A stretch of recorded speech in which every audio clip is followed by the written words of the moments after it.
I'm sure Mr. Asairan is ready with the first question. Please. Well, I'm just wondering, when I looked at the exempt offering, I didn't see the difference between exempt offering and public offering. I mean, just 1 month and 14 days, I don't think that's the essence of exempt offering. To my understanding, financial standard exempt offering means it is exempt from CMA approval, and it has to go for filing. This is my understanding. Otherwise, really, and especially if you look at some of the products, if you're selling essential product, I mean convertible things, and you have to do it on a daily basis, I mean the pricing has to be done. You cannot wait for 14 days to get an approval. I don't think it makes sense. Thank you. First of all, Difference between public. no, just outline why you need to review these things. Then I'll make Okay. Thank you, Dr. Asairan. I will leave the part of differentiating between a public offer and the exempt offer because there's a lot of legal documents in differentiating between both, and I'll leave that to John to elaborate on. As far as the criteria as to why we need 14 days, actually, I'm somehow perplexed, if it's the right word, that someone or an institution feel that reviewing such documents would not be actually value added to the investor. I do understand the frustration that some institutions want to get out of the gate and want to sell a product for obvious reasons.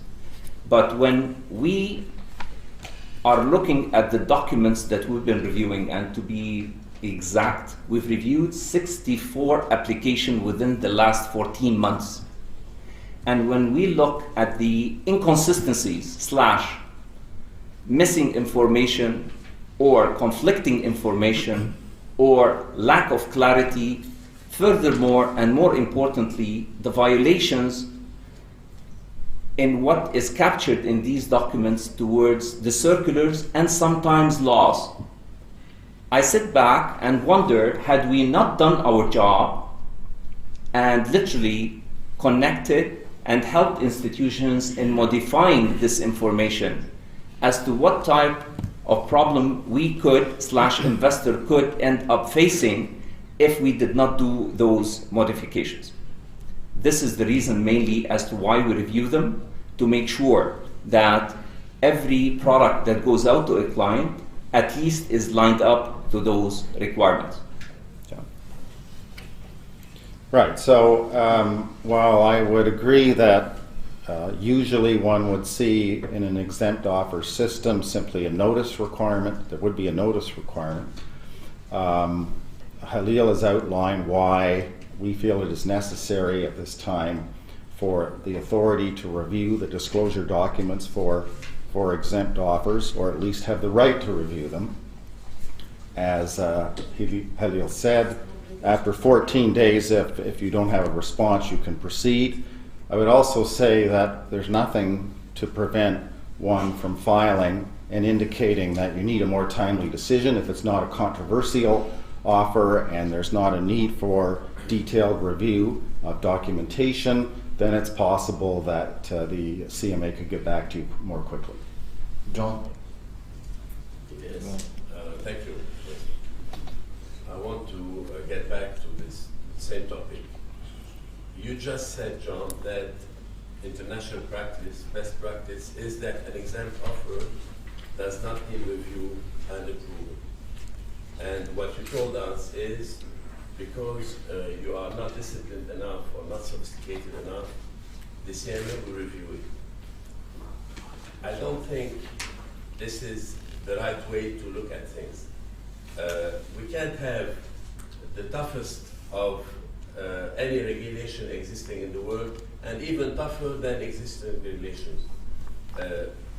You must assume that you are adults and we know what we're doing. And in any case, we exempt offers. If there is a filing, you will be able to review it afterwards, and you will have enough powers to discuss, enforce, I don't know what, blame, whatever. But to say we don't want in Lebanon exempt offers because we believe that you are not good people enough, I don't think it's acceptable, I'm sorry. Especially that we need to encourage our markets and we need to make things happen, and nothing is happening. So it's very important for the development of the markets, especially that in Lebanon, we need to encourage corporations to get used to having capital outside their families, to get used to having third parties as investors. It's a way through private placements to start the process of developing our capital markets. Thank you. Okay, well, I mean, let me respond to that. I can certainly agree with a lot of what you said, but please, I didn't accuse anybody of being not sophisticated. That's the last thing that I would say here, because the consultation processes that we've gone through have proven that this market is quite sophisticated, more so than almost any other market that I've worked in, aside from the most developed markets. But what we're saying here is that this exempt offer process is going to replace the product approval process that exists today, which Halil has commented on, and he's outlined a lot of the deficiencies in the disclosure documents that are being seen and that have been prevalent. So that's a situation that, in terms of ensuring that we have effective protection of investors while introducing an exempt offer regime, we need to make sure that the disclosure system is working and that the institutions through which these offers are being made are meeting their duties to clients. So at this point in time, in this point in the evolution of the market, I think that is the rationale for the filing requirement and tied to the ability of the CMA to review the documents. Halil? Yeah, thank you. I just would like to follow up a small, I mean, you said the magic word, which is assume. And if I've learned anything in this business as to where assumption in this kind of business would take usually institutions or the type of conflict that may arise with investors, unfortunately, we as the CMA don't have the type of luxury that certain institutions got, because I know that your bread and butter is literally towards launching products and servicing your clients, obviously. But when we're sitting on the opposite side of the fence and receiving the calls and the complaints from the investors, and our job in priority is to protect those investors, we can't help but look back and say, have we done enough to make sure that all these documents reflect, by the way, and I said that in September, we are not approving a product. We're just making sure that the product contains the transparency that is required for the investor to make his mind whether he should invest or not. Furthermore, we introduced the 14 days before this regulation came up. So we jump-started an initiative with the blessing, obviously, of the board, that to help these institutions to get their product online is literally to interact with them directly, engage them directly. And by the way, a lot of those products I refer to even found their way to the street before even the board met, reviewed, or even gave a recommendation. The commitment we received from the board is that if we, the control unit and the legal department, don't see an issue with a particular product, that product may find its way to the market even before 14 days. And trust me when I tell you, and this is not lip service or music to our ears from certain institutions that just want to sound good with us, I'd be more than happy to sit down and share with you, without obviously names, on the type of products that ended up being in the market before the 14-day period as well.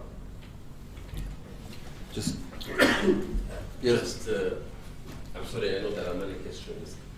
Just the issue is, you know that people, if they want to do a private placement, and you cannot let people to raise money around them, okay, to form a company, to do a venture, etc. if that is a tough requirement for private placements, you'll have things happening out of the regulated world, and this will prevent people who could do it in the regulatory form to come through an approved institution and do their capital raising. This is what I want to say. John, if I could add on Mr. Yashi's, we in no way trying to say that you are not a sophisticated institutions as such. I mean, as we all said, you have proven that. It's the discipline that we're trying to impose on the market. And unfortunately, you're not the only institution that's operating. We have more than 60 institutions, even more, dealing with those. I mean, for us to do this right at the beginning of the CMA, and this is a learning curve for both of us.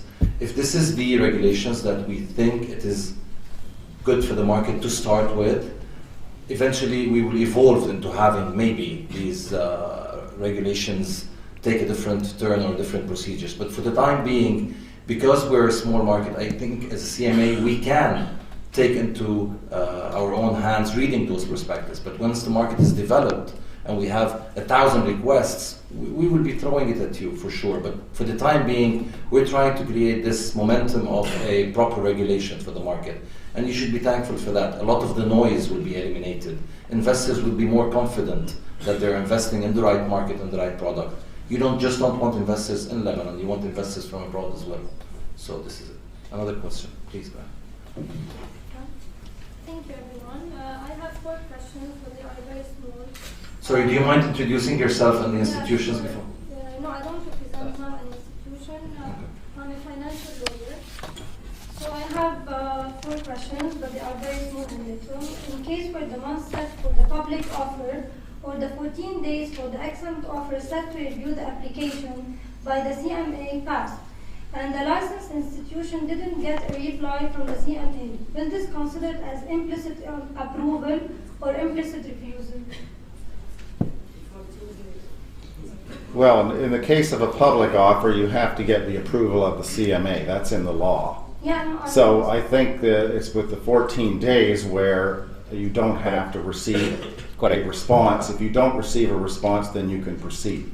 Sorry, response means response. If within those 14 days you receive a clarification, one clarification from the CMA, it's for those 14 days period is void, is suspended until you finish. Okay.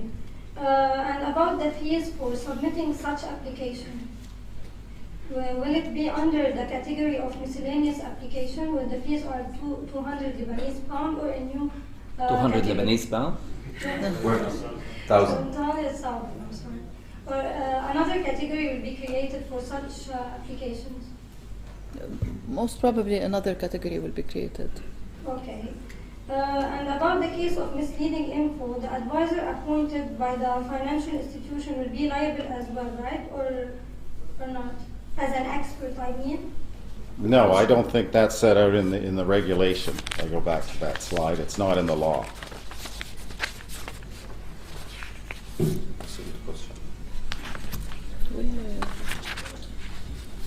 I think it will depend on the contract their you will involvement. have, No, the it doesn't, agreement it you doesn't will depend on their have involvement. with his client. They're not a listed.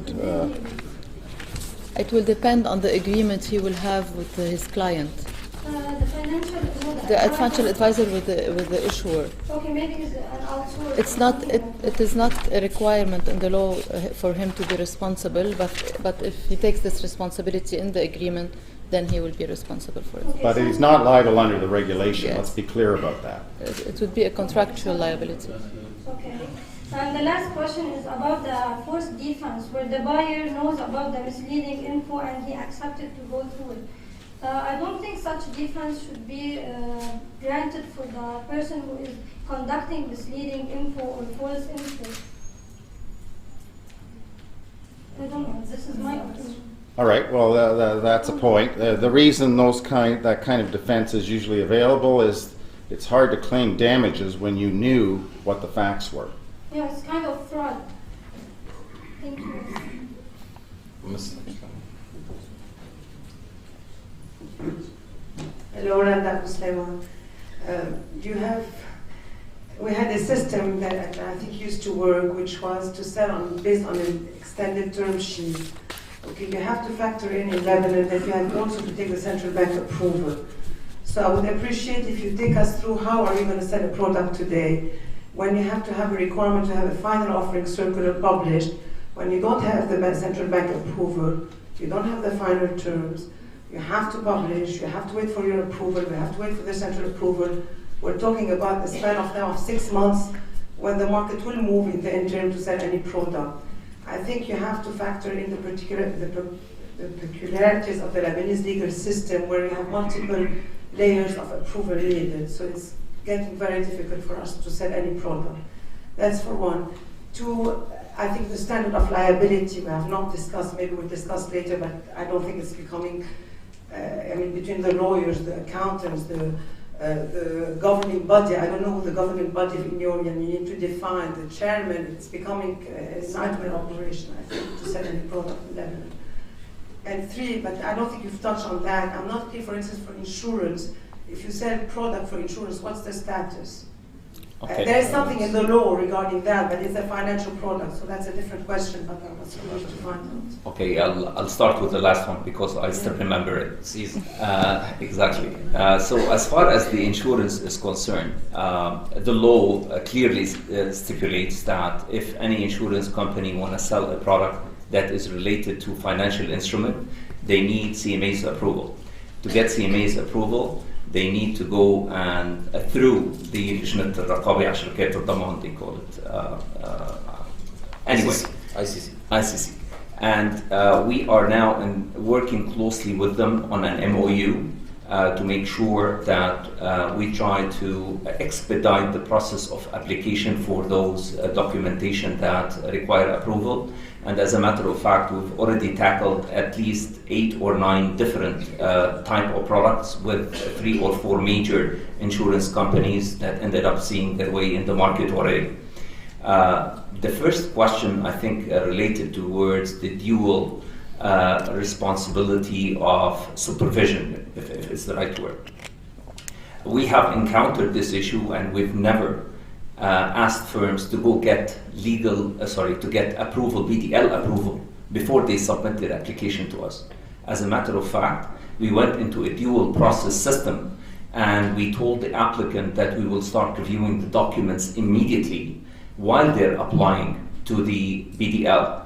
And when our approval is coming, our approval as CMA, once the board approves it, it's coming across on condition that the institution would have received BDL approval. So we're not putting hurdles in front of the application. If anything, we're just telling those institutions, we're there to help you out. Obviously, we have no involvement whatsoever in getting through or into whatever is going on between the applicant and BDL. That's totally between the applicant and BDL. So those lines of the 6 months you refer to, I have no idea where that number came from, because I can assure you that any product, there's no product, whether it is preferred, whether it is common, whether it is funds, that has ever lasted more than 3 weeks max on our desks. But now you've changed the requirement. You want an offering circular before an extended term sheet. So if you want an offering circular that contains the details, how are you going to get this if you don't have the central bank approval? I mean, there's some inconsistency in the way we are going to operate. Okay, I wouldn't like to think of it as inconsistency for a simple reason. The application that we are requesting, usually we're requesting the application or the document to come in a draft mode. So we're not saying you're going to give me the final document. All what I'm saying, and let's be realistic here, we're talking about preferred shares. We're talking about common shares. So I'm baffled as to how can one of the alpha banks, for that matter, be issuing a common share issuance, or preferred for that matter, and even contemplate engaging the regulator without having the prospectus, at least in a draft mode, ready. This is not something that happens out of the blue. All of a sudden, something happened and I need to issue a common share or a preferred share. I mean, majority of the preferred shares, let's call a spade, it's a kind of every 5 years, we're doing the recycling that's going on. So you know, the institution knows way in advance that there's something, an issuance going to expire, and they have to be ready for that. Now, if they can't be ready with the prospectus, I mean, there's an issue with that. I don't want also to monopolize. This is not the question. We're not discussing whether we need an offering circular or not. What I'm asking is, you want, for a bank to sell, you want the offering circular to be published and handed out to the investors. How can you do that? I'm not discussing whether we should do it or not. I'm asking you, how are you going to do that when we don't have all the terms, when we don't know how much we can raise, when we don't have the central bank approval, and you want it ready and handed to the investor? That's the question. That's Okay, it. fine. I mean, you're right. Let's not keep going back and forth. I mean, the only thing I can share with you, we've tackled this issue. We're not comfortable because we don't know how much the rates are or how much we're expected or we will be expecting to raise. And we have no issue to include in that document a range. I mean, there's nothing that says the range is going to be between 5, 5.5, or the range or amount that the institution is hoping to. It's not the final offering circular. I said it's a draft. But draft, if you publish and you hand it, I mean, this is what I'm not getting. Is the requirement to have a final offering circular handed to investor, or Yes, is the requirement yes. to have a draft offering circular? Okay, let me make it clear. The application should include a draft to us, but to the investor it should be in its final form. But it can't, that's the problem. That's what I'm arguing. It cannot, by definition, it cannot. How can it be in final form and marketed without all the requirements of the approval of the central bank, without the rates? This is not a final offering circular by legal definition. Randa, how long does it take you to get approval from BDL? And I'm not here to toss the ball at BDL by any stretch of the imagination. A very long time. Fine, but whenever it is, it is. Whatever it is, what it is. All what I'm telling you, we are here as the CMA, right? So I don't want anyone to come and literally plead to us in the sense that there is an issue with BDL and all of a sudden, and I'm not here passing the buck by any stretch of the imagination. We're here representing the CMA. All what I can tell you is that we are dealing with those files as quickly as possible, and there's nothing that is lasting on our desk more than 3 weeks. So it's not the final offering circular, Khalid. This is wrong. We will discuss it after, but you cannot send them based on the final offering circular. It's a preliminary offering circular. Mr. Abu Jawdi, please. Carlos Abu Jawdi, lawyer. We're here in the middle of a public debate, and it may look that the private sector is in complete solidarity. Like we're arguing with you, you're arguing with us, but we have our reasons. When we discuss together, we believe that the market so far has quite good experience about what's happening in our market, whereas the regulatory authority consists of very knowledgeable people, but they don't yet have the experience in Lebanon. So whenever, I'm being transparent, this is a public debate. So you have the experience, you're knowledgeable, but for instance, what Randa was trying to say is that there are issuances which have been carried out for the past 10 years. We didn't hear of any bad experience. We didn't hear of any. All the issuances were done properly, they were repaid, etc. So this level of complication has to be debated. I will get directly to the exempt offers. The exempt offer is named an exempt offer. Instead of having some veto rights at the level of exempt offer, this veto should be carried out differently, like in terms of when licensing a company, when authorizing a company to assist in the issuance process, it can be withheld from participating in assisting companies to float or to participate in the exempt offer. So the exempt offer is still a strict procedure. If we're encouraging a market, there should be some flexibility. We don't have a market. Like regulations in other markets are meant to protect from abuses. I don't know if we have abuses. We barely have a market. So we're preventing the abuse. I mean, I can't help. I need to jump on this. Yeah, but I have to. He's a lawyer. Yeah, Just to I mean, clarify. it's fascinating. I mean, because Come on. I mean, I wish we can change shoes for a couple of weeks so that so that at least I mean, when you're coming across, there's no problems and there's no issues, right? I mean, I can't help but smile because we're on the opposite side of that fence, and unfortunately, our sanctioning committee is not up and running.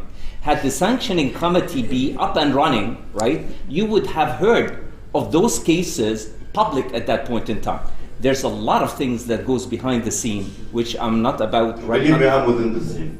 I try to put it in. I can assure you, you're not within the scene, because if you were in the scene, you wouldn't have said what you just said. All what I'm trying to share with you is that in absence of a sanctioning committee at the present time, unfortunately, we can't help but feel that the Chinese wall, in trying to protect these investors, like a kind of a mini shield, should be installed to make sure at least we are protecting those investors so that we minimize the random noise that we're getting from the market. I'm focusing on two issues. Let's not open the debate because I know many of what you're doing and I appreciate. I'm not against regulations. I'm focusing on two issues. One, the exempt offer. This is it's very limited. This is a framework of exempt offer. You believe that you want to protect the investor by adding one layer of control. It's not a standard. You believe that by trying to indirectly cure or coach the financial institutions, this is a way to protect the investor. A cure should be done differently, not by reviewing the exempt offer not by pre-reviewing the exempt offer. And about what Randa just said about the need to issue, draft a prospectus, etc. A prospectus cannot be drafted before the market is tested. That I don't agree with that. I mean, it can be drafted in a draft form with specific numbers such as yields, and offering price in square brackets, if you will. So it can be drafted and it can be filed on that basis. Yes, pricing is subject to pricing. So what Randa said, the extended term sheet is like the draft you wish to see. So what is the question? Can you say that again, please? The expanded term sheet is the kind of draft you wish to see, or it's a prospectus draft. For a public offering, it's a prospectus draft. Yes, which it's standard. For an exempt offer, it doesn't need, of course, to be an offering circular. It could be a more limited form of disclosure. Dr. Jwel. Thank you for Yeah. small lawyer. He's not a lawyer. My comment is on Currently. the standard of liability for senior management in terms of the liability for the prospectus. And I would differentiate between liability of senior management, especially as senior management is very broadly defined to include operation, to include technology, because senior management do not behave like board members and the board behave as a body. And there are clear responsibilities in the law, unlike senior management. So the way, in my view, the responsibility of senior management is drafted to cover everybody, I think there should be maybe a redrafting of the language to make sure that only senior management who is involved or should be involved should be responsible for his or her part. Thank you. I agree with that comment, and it's a question of going back and seeing what flexibility we have with the wording of the regulation based on the wording of the law, which is what we will do. Dr. Sairam? Yes, No comment going on the back to exempt. exempt offering. Look, I understand Mr. Laini concern definitely that what he has seen being regulator of the number of offering that has been really crazy, whatever we want to call it, and does not make sense. And you need to make sure that all institutions to align is something correct. That's fine. And Safidin has been just saying now that we need to implement it that way, and with time will change. I mean, Maybe, I said. There was a word maybe. Fine. But the question is, again, there is no way you can say exempt offering if this is the way we have to get an approval in 14 days. It doesn't make sense. I understand it is temporary, if you want to call it, but it is not exempt. Because also within the exempt, if you want to develop the market, because also this is what we are looking at, there is no way I can look at a product that need to be marketed in 1 day to have a 14-day acceptance. If you tell me, look, we distinguish between the type of offering. Some of them require 1 day, some of them require 14 days, fair. But there are, I mean, if you're telling me it is 14 days, some of the offerings will not be there. And especially it is meant for investors, professional clients. Now, I understand that if you require some of the notice to be done properly, in fact, you're just issuing now the I'لام 15 of how for every time we need to issue, there is a certain documentation. So I think also institutions will learn how to do it and will go about it. But you should not, I mean, when you have an exempt offering, it should go an exempt offering. This is important for the market to develop. Thank you. Thank you, Dr. Asairan. I'd like to just highlight, since Blom has a branch in Saudi Arabia, the exempt offering in Saudi Arabia, how does it work? Would it be part of the 10 business days that is required by informing and highlighting to the regulator that you are planning to offer a product, and within a guidelines as to what is the minimum ticket and the type of net worth? And as a matter of fact, from last I recall, they require of the institution even to list the names of the individuals that they would like solicit the market.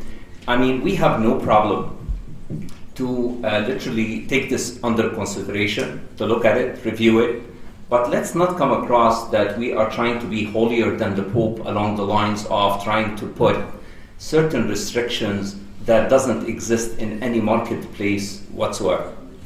Yes, if I may add to Please, and answer the question of Saudi Arabia in particular. Of course. When we look at the definition of the exempt offer, going into the technicalities of the exempt, when we go, we are talking about restricting it to professional investors. 20, the number is 20, and the amount is $100,000. If we go to Saudi Arabia, where Islam is there and we are there, the definition is a little bit different. Because there we talk about a limited offer. And when we go into a limited offer, it doesn't restrict to the number of professionals, so there's no restriction on the number of, it's with me, I will give you, the copy is there, it's ready. So it's not restricted to the number of professional investors, and when it goes into non-professional investors, it is restricted to 60. So if we were to compare to Saudi Arabia, we are very restrictive on the definition. So there, when we go into professional number of investors, there's no restriction. And it is with me, I can read it. Sophisticated. Right. When we go into sophisticated investors, the offer is unlimited. But when we go into a limited offer, in that case, it is 60, excluding sophisticated investors. So if we were to go there and apply the rules and regulations of our colleagues in Saudi Arabia, we are much more restrictive in the definition and in the implementation. Because again, when we go to Saudi Arabia, it is not an approval, it's a notification. And there's a big difference in that. No, but Right. Well, first of all, I have a physical copy. yes. Well, thank you. But no, I have a of course, we're aware of all of these precedents and the practices of other key jurisdictions, and as you would have heard in September in the workshop, we are using Saudi Arabia as a benchmark for a lot of these regulations. And of course, we've looked at other jurisdictions in the region and international standards. So we did canvass a range of options in terms of the definition of exempt offer in our work leading up to this draft. However, at the end of the day, we have this proposed definition for now, which I agree is conservative. All I can say is that you should submit your comments to us in writing so that we are sure to capture them.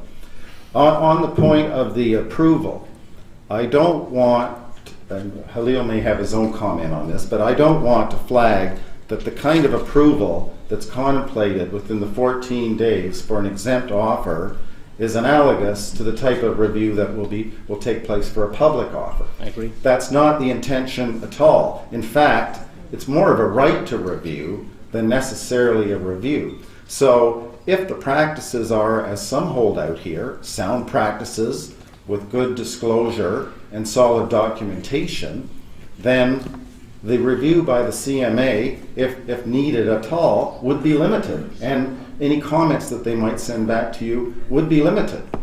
So I think the stringency of this process really entirely depends on the nature of the filing. Mr. Sorry. No, go ahead. Okay, thank you, John. Actually, as ABL, Association of Bank, we have sent our comments. Yes, we have those. Thank you. Including the issue of excluding professionals who are not individuals. Right. Okay. I just wanted to say a word about the notion of, because of the absence of the sanctioning committee, you want to be stricter. The fact is that things are even worse. Today, according to some lawyers, including some professors in law, the CMA has no enforcement power at all because of the inexistence of the capital markets tribunal. Because any decision that you take, individual decision, I'm not talking about regulation. Trials. No, not trials. The regulations, PAN regulation, the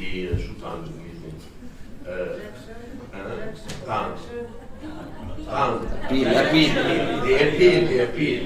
I'm sorry. The objection or appeal for the regulation goes to the Majlis Shura, but the objection or appeal to any individual decision by the CMA, whatever decision it is, according to the law, goes to the capital markets courts, right? And this court does not exist today, so I think it should be a priority, which means for certain people, I don't know, there are so many lawyers here, I'm a bit ashamed about talking about this, I'm not a lawyer myself. It means that no decision is legal, is enforceable, as long as this capital market court does not exist. It was just, by the way, Regulatory authority, No. the telecom, Yes. validated their decision.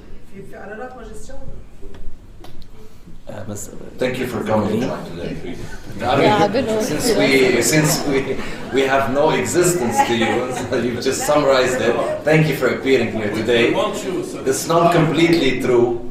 Law 161 gives a lot of power to the board of the CMA. That's besides the sanctioning committee and besides the. yeah, but it cannot be appealed, which makes it void. But today it can be appealed through a regular. Exactly. Through a regular court, if you wish. I mean, you can't stop the law there. You can. So basically, it is important. You won't be denied justice in front of a normal When court. it is implemented, but at the moment you can appeal through a regular court if you wish to appeal. So we can still impose questions. Hi, I have Yes. Khalid Zaidan by Securities. I have a practical question. If I understand correctly, for the exempt offer, again, we're going back to the exempt offer, if the CMA reverts back with its clarifications or comments on the 14th day of the application, in fact, that process could prolong a bit further, correct? So to speak, I'm just talking on behalf of most of the other institutions that are involved in this type of activity. It would make no sense for us to actually even apply for an exempt offer. practically speaking, we are limited in terms of number of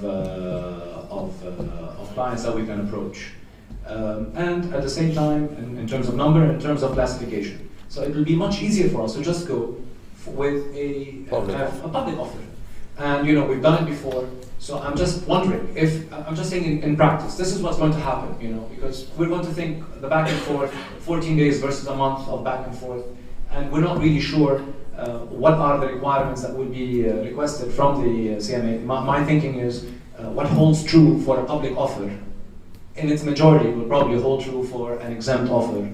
As far as the CMA's DNA is concerned, I think that will be the practical outcome at least. John. Thank you. I would like to take a stab at this if you don't mind. Maitre Joy Saba, is he around in the crowd? He's right next to me. Thank you.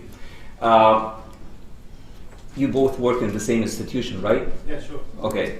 Sometimes, and amazingly enough, is that when we keep going after institutions regarding the application that they submit to us, and I have a whiteboard in my office for those that have come to my office, just to track the number of days still going down to the 14th day, to a certain level where I speak with joy, and correct me if I'm wrong in front of everyone, I sometimes apologize for harassing institutions by telling them we're coming close to the 14th day, we need your input. So we're actually not waiting for the 13th or 14th day to come up with these inquiries. We're right out of the gate, highlighting to those institutions the gaps and deficiencies, and we're going after them once, twice, third time, and even threatening almost in a political way that, guys, if I do not receive your answer, I have to submit my application or review to the board. So we are quite conscientious of the exempt offer timetable. And the only way or reason we introduced it is literally to help those institutions rather than trying to copy-paste another system in place. If I may, Khalil, just play the devil's advocate here. I mean, what they're trying to say is, if the process is the same, then they might as well. It's not the same. Well, they think, to them, they see it the way it is, they see it. And then John has clarified, I'd like John to reiterate the fact that it's not the same. It's the right to interfere, but not. I want that to be stressed more. Well, it's not the same, and in the normal course, one would expect the public offering process to be quite a bit more costly in terms of legal and other professional advisors. However, it is a fair point. I mean, in any jurisdiction, there is a balance between incentives to do a public offer and incentives that exist to do an exempt offer. And where that balance lies can differ depending on the specific requirements that apply to each type of offer. In some jurisdictions, you may in fact want to restrict access to exempt offers because you want to build the public market, the listed market, if you will, in terms of corporate securities, and encourage more public offers. On the other hand, there are reasons to facilitate a more flexible exempt offer regime in terms of offering efficient access to capital and so on. So there is a balance to be struck, recognize the point, but certainly the process is intended to be much more formal for the public offer than for the exempt offer, and I think that Khalil is sympathetic to that need. Absolutely. Please. I have a comment on the language. The CMA has given us an option, to use the English language or the Arabic language. If we look at BDL 134, I think this option, which applies to every single product services contract, this option is being taken out. So, read BDL 134, which is a consumer protection or a customer protection. It focuses on the use of Arabic language. So my recommendation, if there is a possibility for a discussion between the CMA and the central bank to make sure that we are maintaining the option in this case. So you prefer it in English That's what as you well? prefer. We prefer what's here. Because I'm not only subject to this one, I'm subject to 124, which is very general and covers everything. So if I read this in connection with 134, Yes, it's only for banks. 134, It's only for banks. Commercial. 134 oblige me to use Arabic language in every single document with no exception, including a prospectus. But 134 doesn't forbid you from using the English language. But it does. I think it doesn't totally. It clearly says forbid. In Arabic, you have it in Arabic, but if you have it in English, See, my issue is, because the issue of security is very much a material of litigation. Honestly, I think it's very important that we eliminate any area of ambiguity, so we don't give the opportunity for anybody to use a language which is very often used, for the purpose of investing. Investors saying, I didn't read, I couldn't understand, it's in foreign language. Okay. Maybe we can use a distinction between professional investors and retail for this language issue. But anyways, we always request a disclaimer that the client does understand English on the document itself when it's in English. So for the question of liability, I think it's covered. The connection of this and two 134. BDL. Yes, it's a different issue.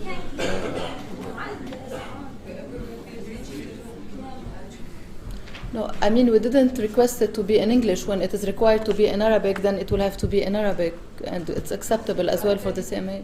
You are telling that It is possible when it is not restricted otherwise from another regulation. Yes, yes, that we can plead with the BDL. But Circular 134 actually says that it should be in Arabic. Yes. If you could liaise with BDS, If they are allowing you without the responsibility from you, if they are allowing you to do it, they are removing the responsibility. But the investor will find a claim. Is there any minimum amount for the exempt offering?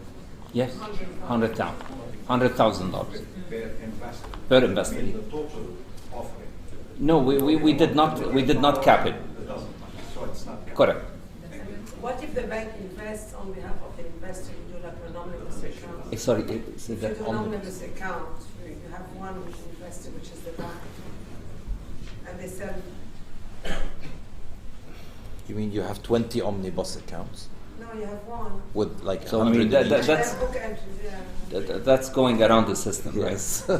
That's what we do. Was that on the record? You have a question, Carlos? Any other Any question? other questions? Yes, just one question. Yes.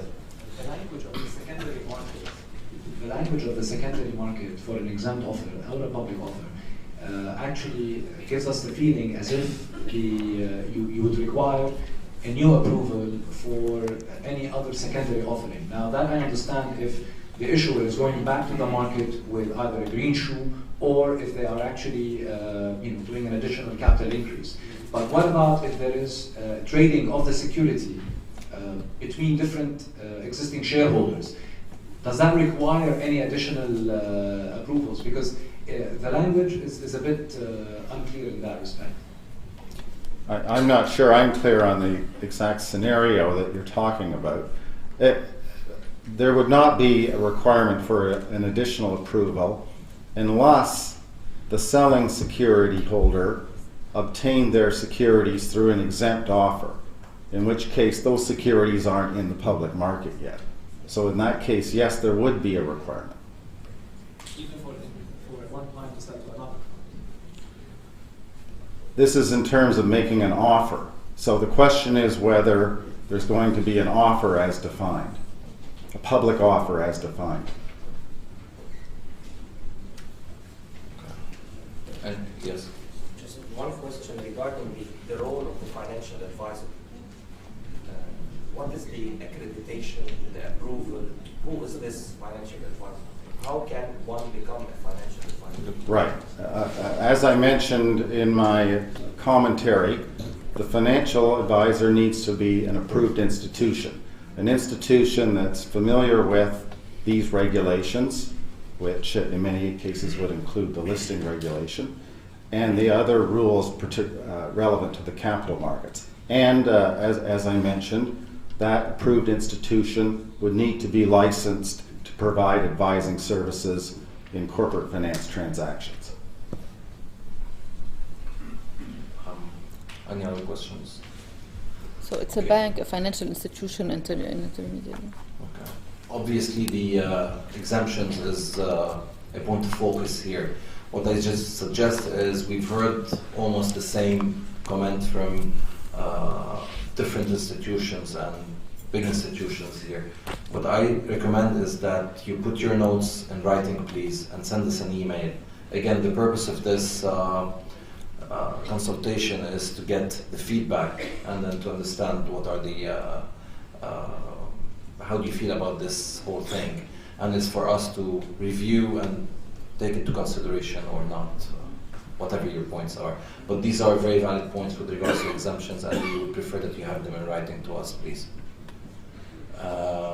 And to the others who were shy asking the question, again, throw us an email with whatever question you have. We will look into it as well.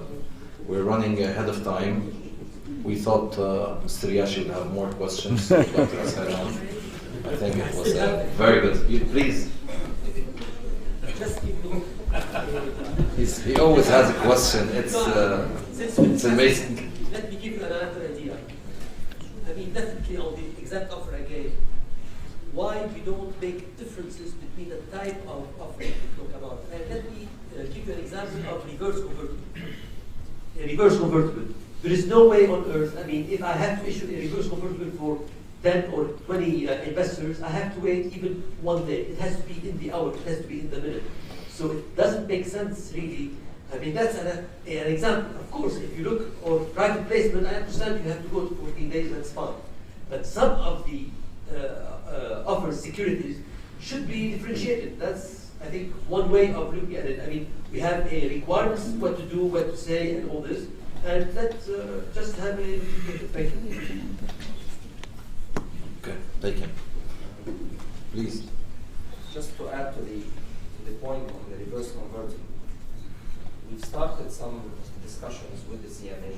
They were very open in that discussion on the notion of approving a structure and not approving individual names, because we know it is sensitive to the underlying securities. So what we are looking for, if you have a counterparty, and this is again for discussions and a proposal to add, if we can approve what is a reverse convertible, it includes a couple of stocks and there's a value, and the term sheet is prepared and the counterparty is defined. So if all of that is set, then what we need to go in that case is to approve the structure.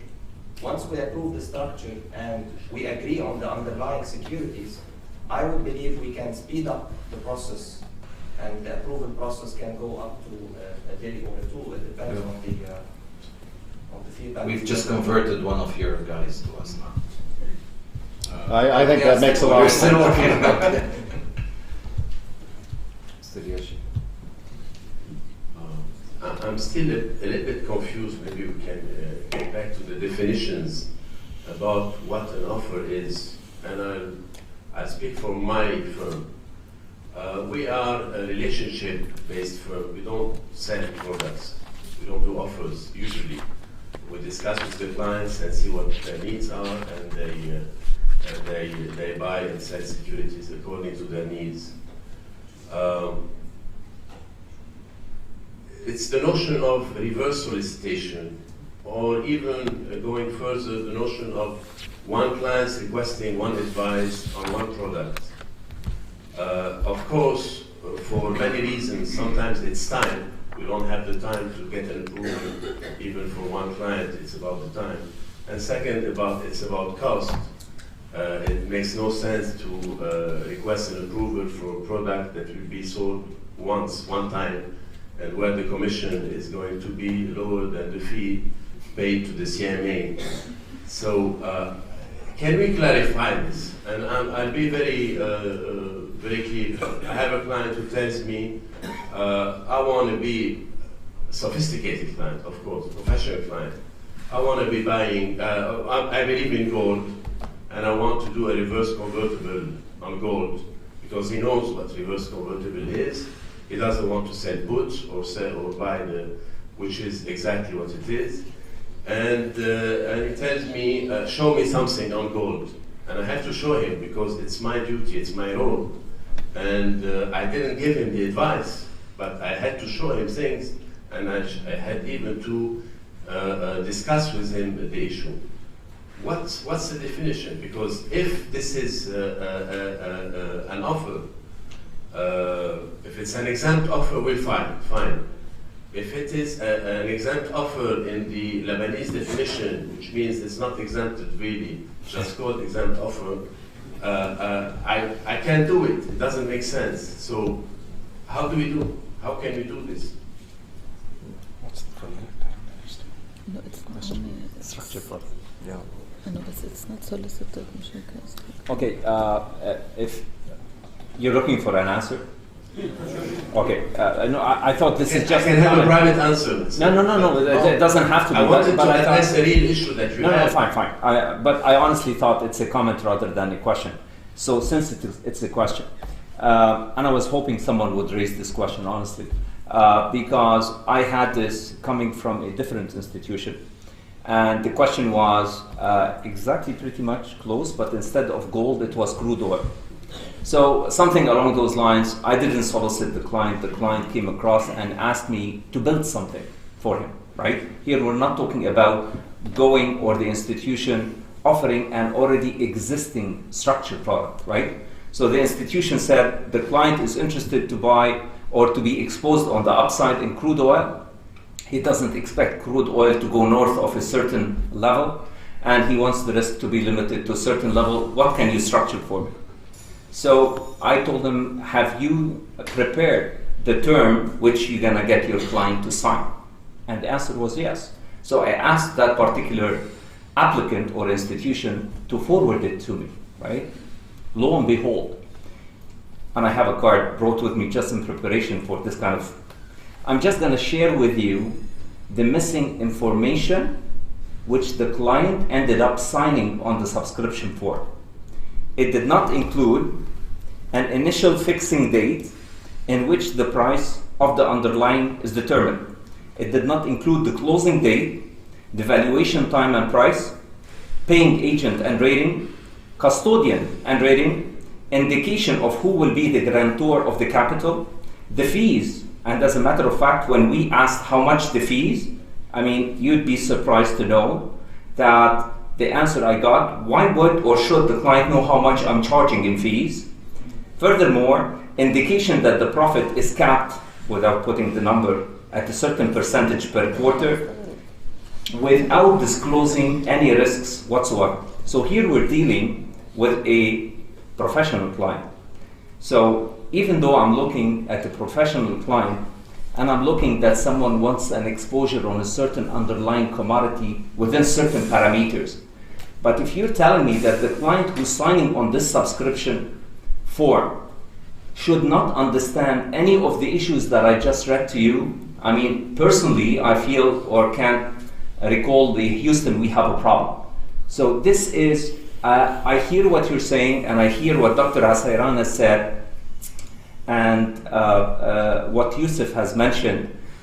He used the wrong word. We were, past tense, we're not were, we are willing to contemplate and work on certain templates, and as a matter of fact, without mentioning names, a multinational company, as a matter of fact, came to me pleading the same case. And I came with that solution if we can identify and define the minimum parameters. So if the underlying is going to change, but the formula is going to be consistent, if the risk parameters are clear and they're going to be used across the board, can we use this and apply it on different basket of underlying securities and move on, provided we give them just to go ahead within a much shorter period of time? So this is something we're still contemplating. I would like to put just a comment, it's not a question. You mentioned earlier that you are receiving a lot of complaints. Now, You want the names? I know some, and definitely there are some, but usually happy investors don't complain. You only have an idea of the unhappy investors. So what you're doing, the regulations are definitely great, and everyone is thankful. However, we don't have a market. We need a flexible market, so everyone is asking for some flexibility, not lack of regulation.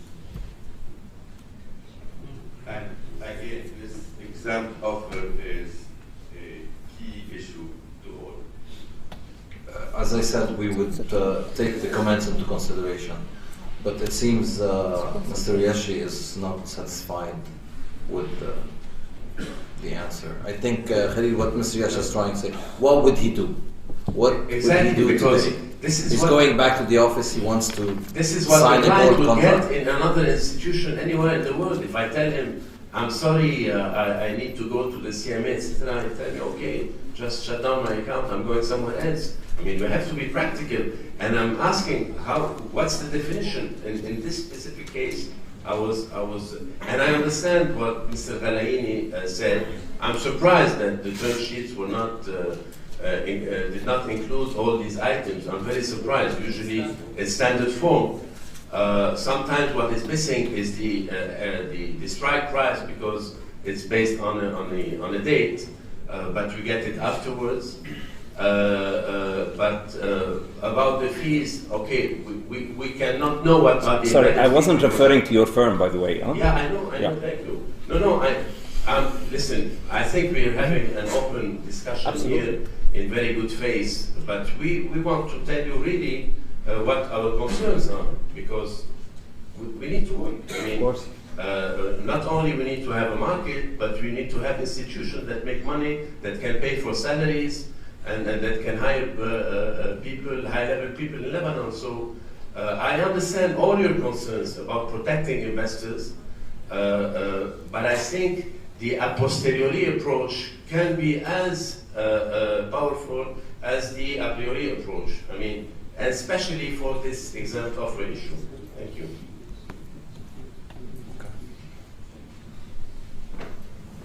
Nico. I'm Nicholas Salman, Fiduce. My question basically is the following. If it's in line with Dr. Hasairan's opinion also. If a client comes to me today and wants to take a certain opinion or view on crude oil, selling a put and buying coal will exactly reflect the same risk to him as doing a reverse convertible. The reverse convertible will require a term sheet and your approval. The selling put and buying coal, I can do it momentarily for the client. And the client at the end of the day is carrying the same exact risk. So that's basically my comment or question, if you will. One requires an approval, the other is done momentarily. Yes, well, I agree, but that example one could see in any market. I mean, one has securities, derivatives, and so on, which are approved for public trading and public offer, and then certain types of structured notes, which might duplicate the strategy involved, are not cleared that way, and so they have to go through the process. I may add one more point. The example that you just referred to obviously related to somehow a regulated market, and any type of client that wants to deal in derivatives is expected to fill in certain forms within the terms of business and the risk disclosure agreement that is associated with trading in options when you're selling the put, and the risk associated in selling put, and the risk associated with it, and the sophistication of the client is all there, part and parcel of the terms of business, correct? Yes, please. Microphone. First row.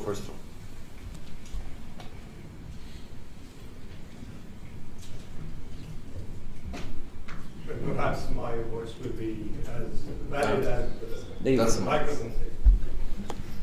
My name is Bodokian, the former Deputy Governor of the Central Bank of Lebanon. I have 56 years of banking experience in commercial banking, investment banking, and central banking. During this period, I have worked with American banks, British banks, French banks, and Lebanese banks. I have two lessons that I have learned from this experience and today's information. Too much regulation stiffs the market. The market doesn't develop. Two examples. In 1985, in the Financial Times conference, Lord Chalfant, who was one of the prime ministers, in this conference he said the same thing that I just repeated because I learned this from him. Too much regulation stiffs the market. At that time, the FSA in London, in UK, was being formed. And today we know the fate of FSA. It has been faded out. Second example, I was reading last week in the Asian Banker, the Wells Fargo chairman says 1,500 banks have been closed in the United States due to the Dodd Act. The Dodd Act is the interstate banking. Well, too much regulation in commercial banking also, not only in investment banking, such as the Patriot Act, FinCEN, FATF, and the gum of the other rules are stiffing international banking, and we don't know in 10 years how many international banks will be closed. Thank you.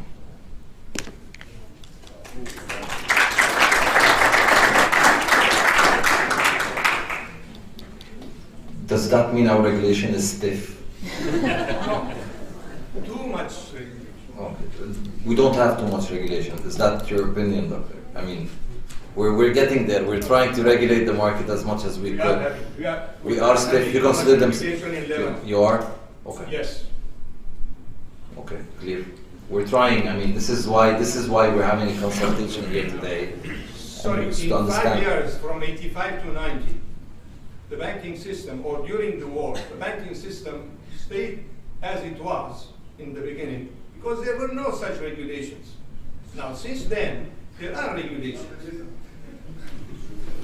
I mean, this is why we're here today. We wrote the regulations and we're consulting with everyone to get the input, and we're making it a point that the regulations have to be taken into consideration, your input, the valuable input we're getting from you, and we're hoping that we will get to a regulation that at least we can call it a regulation and not strong as you think. Thank you. Any other questions? I think we're running ahead of time, but we can get an early coffee break for 15 minutes and then we can resume again. Thank you very much.